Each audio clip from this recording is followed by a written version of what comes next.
نحمده ونصلي على رسوله الكريم اما بعد اعوذ باللہ من الشیطان الرجیم بسم اللہ الرحمن الرحیم اللہم صلی علی محمد وعلی آل محمد کما صلیت علی ابراہیم وعلی آل ابراہیم انک حمید مجید اللہم بارک علی محمد وعلی آل محمد کما بارکت علی ابراہیم وعلی آل ابراہیم انک حمید مجید۔ سورۃ الروم کے بارے میں بات کریں گے۔ سورۃ الروم کے مضامین اور اس کو پڑھنے کے فوائد جانیں گے۔ سورۃ الروم مکی سورت ہے، اس میں 60 آیتیں اور 6 رکوع ہیں۔ تدوینی اعتبار سے یہ 30ویں نمبر کی سورت ہے اور یہ ہجرت مدینہ سے پہلے نازل ہوئی تھی۔ القصص جو اس سے پہلے کی سورت بیان کی گئی تھی، اس میں بتایا گیا تھا کہ موسیٰ علیہ السلام اجیر اعظم تھے اور حضرت موسیٰ علیہ السلام حضرت یعقوب علیہ السلام کی صحبت میں رہے تاکہ وہ نبوت کے فرائض تک پہنچنے کے قابل ہو سکیں، اور عنکبوت میں رحمت عالم کا ذکر تھا، سرکار دو عالم صلی اللہ علیہ وسلم کا ذکر تھا، اور اگر ان کی رحمتیں چاہیے تو تم آپ نبی صلی اللہ علیہ وسلم کے ساتھ وابستہ ہو جاؤ۔ سورۃ الروم میں دین اعظم کا ذکر ہے۔ نبی پاک صلی اللہ علیہ وآلہ وسلم جو دین لائے وہ دین اعظم ہے، دین اسلام ہے، اور یہ اسلام سیدھا سادہ دین ہے، اسی میں اس کی بقا ہے۔ اور یہ کہ ایک واقعہ بیان کیا گیا، ایک فارس کا اور ایک روم کا، کہ ان دونوں کی آپس میں جنگ رہا کرتی تھی اور دونوں ہی اپنے اپنے وقت کی سپر پاور تھیں، اور جب جنگ ہوئی تو ان میں اہل فارس اور روم میں سے فتح اہل فارس کو ہو گئی تھی۔ وہ لوگ آگ پرست تھے۔ مشرکین مکہ کو ان سے مشابہت تھی کیونکہ دونوں ہی غیر اللہ کو پوجتے تھے۔ مسلمانوں کو مناسبت اہل کتاب سے تھی اور یہود اور نصارہ اللہ تعالیٰ کو مانتے تھے۔ پھر یمن، شام اور جتنے بھی سارے علاقے تھے وہ اہل روم سے چھن گئے، اور حضرت ابو بکر صدیق رضی اللہ عنہ کی مکہ کے کسی سردار سے گفتگو ہوئی تو انہوں نے کہا کہ یہ ہارے ہیں، ایسے ہی ہم، کیونکہ یہ اہل فارس کے چاہنے والے ہیں، ایسے ہم بھی تمہارا قلع کما کریں گے۔ تو حضرت ابو بکر صدیق رضی اللہ تعالیٰ عنہ نے قسم کھائی کہ نہیں، 9 سال کے اندر اہل روم دوبارہ اہل فارس پر غالب ہو جائیں گے۔ نبی پاک صلی اللہ علیہ وآلہ وسلم سے پوچھ کر انہوں نے پیش گوئی کے طور پر یہ بات کہہ دی۔ اس پر وہ چھپنے لگے کیونکہ وہ جانتے تھے کہ ان کی جڑ کٹ گئی ہے۔ وہی ہوا اللہ تعالیٰ کی شان کہ اللہ تعالیٰ ظاہری اسباب کے نہیں پابند ہیں۔ اللہ تعالیٰ نے فتح دے دی ان کو 9 سال کے اندر۔ پھر معاہدہ ہو رہا تھا اور بدر میں مسلمانوں کو فتح ہوئی، اور پھر عین وقت پر کہ اہل روم اہل فارس پر غالب ہو گئے، اور قرآن پاک کی پیشگوئی حرف بہ حرف سچ ثابت ہوئی۔ حضرت ابو بکر صدیق نے جو شرط سردار سے طے کی تھی وہ شرط جیت لی، اور یہ دین اسلام ہر دین پر غالب آنے والا ہے۔ اگر تم کامیاب ہونا چاہتے ہو تو دین اعظم سے وابستہ ہو جاؤ، تم دنیا اور آخرت میں کامیاب ہو جاؤ گے۔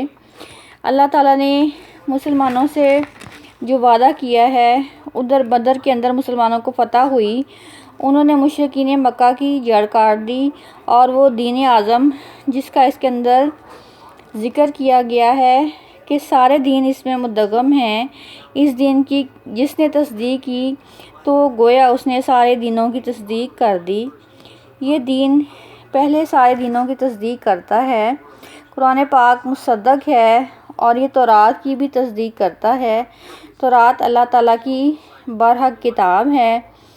زبور، انجیل، تورات سب کی تصدیق کرتا ہے، اور اگر کوئی اس کی تکذیب کرے تو اس سے مراد یہ ہے کہ وہ ساری ہی کتابوں کی تکذیب کر رہا ہے اور دنیا میں اس کے لیے رسوائی ہے۔ اس سورۃ الروم کو پڑھنے کے کچھ فائدے ہیں۔ کہ اگر کوئی عیار دشمن ہے کہ ہر طرح سے آپ کو ایذا دیتا ہے اور کسی طرح سے بھی پیچھا نہیں چھوڑتا ہے تو اس کے لیے 21 مرتبہ کا ختم کریں اور اس سورہ کو پابندی سے 4 دن پڑھیں۔ اس کا دوسرا فائدہ یہ ہے کہ اگر موجودہ اور آئندہ حالات میں آپ دشمن کے کسی بھی وار سے محفوظ رہنا چاہتے ہیں اور آپ کی آل اولاد بھی اور آئندہ آنے والی نسلیں بھی، تو روزانہ اس کی تلاوت کریں، دعا کریں، نفس شیطان سے محفوظ رہے گا۔ اس کا ایک فائدہ یہ ہے کہ شیطانی چیزیں جو گھر میں پریشان کرتی ہیں، دینی ماحول گھر کا نہیں بنتا، شیطان وسوسے ڈالتا ہے یا کہیں کوئی سیب کا سایہ یا کہیں کوئی سایہ نظر آتا ہے، تو سورۃ الروم کی پہلی 10 آیتیں پانی پر دم کر کے گھر میں چھڑکیں، سب بچوں کو اور اہل خانہ کو پلا دیں، 41 دن بلا ناغہ کریں تو انشاءاللہ گھر سے اسیب کے سائے ختم ہو جائیں گے۔ سورۃ الروم جس کا پہلا نام ہی آیت الروم سے ماخوذ ہے، آغاز میں ہی تاریخی واقعہ کا ذکر کیا گیا ہے، اس سے زمانہ نزول قطعی طور پر متعین ہو جاتا ہے۔ اشارہ ہے کہ قریب کی سرزمین میں بھی روحی مغلوب ہو جائیں گے۔ سورہ میں موجود تاریخی واقعات سے معلوم ہوتا ہے کہ اس کا زمانہ نزول 613 یا 15 عیسوی کا ہے۔ اس زمانے میں شام، اردن اور روم میں ایرانیوں کا غلبہ تھا اور ہجرت حبشہ واقع ہوئی تھی۔ یہ سورہ سابقہ سورہ عنکبوت کا جوڑا ہے اور دونوں کے ہی مضامین میں بہت مماثلت ہے اور دونوں کا قرآنی نام بھی ایک ہی ہے، الف لام میم۔ اس وجہ سے دونوں کے مرکزی خیال میں کوئی خاص فرق نہیں ہے۔ پچھلی سورہ میں ظاہری حالات کے بالمقابل مسلمانوں کو اللہ تعالیٰ کی مدد اور غلبہ کی بشارت دی گئی ہے۔ اس حقیقت پر یہ بات ہے کہ یہ بشارت اور اس کارخانہ کائنات کو اللہ تعالیٰ نے حق کے ساتھ بنایا ہے، وہ واحد لا شریک ہے، تمام احکام اسی کے اختیار میں ہیں اور اس دنیا میں بھی اپنے رسول اور اپنے ساتھیوں کو غلبہ وہی دیتا ہے، آخرت میں بھی اس کے کامل وہی لوگ ہوں گے جو اسے یکتا مانیں گے۔ اس وقت باطل یکسر ختم ہو جائے گا اور اہل حق کو ابدی بادشاہی حاصل ہو جائے گی۔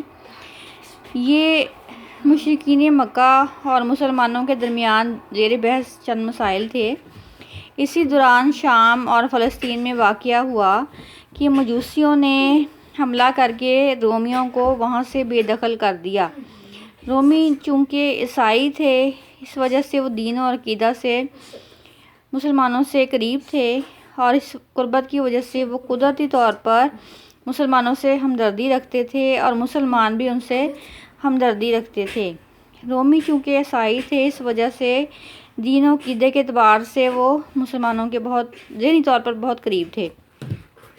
اس قربت کی وجہ سے قدرتی طور پر مسلمانوں نے ان کے لیے کچھ کرنا چاہا اور اس کے برعکس مجوسی شرک کے پیروکار تھے، اس وجہ سے مشرکین کی تمام ہمدردیاں ان کے ساتھ تھیں۔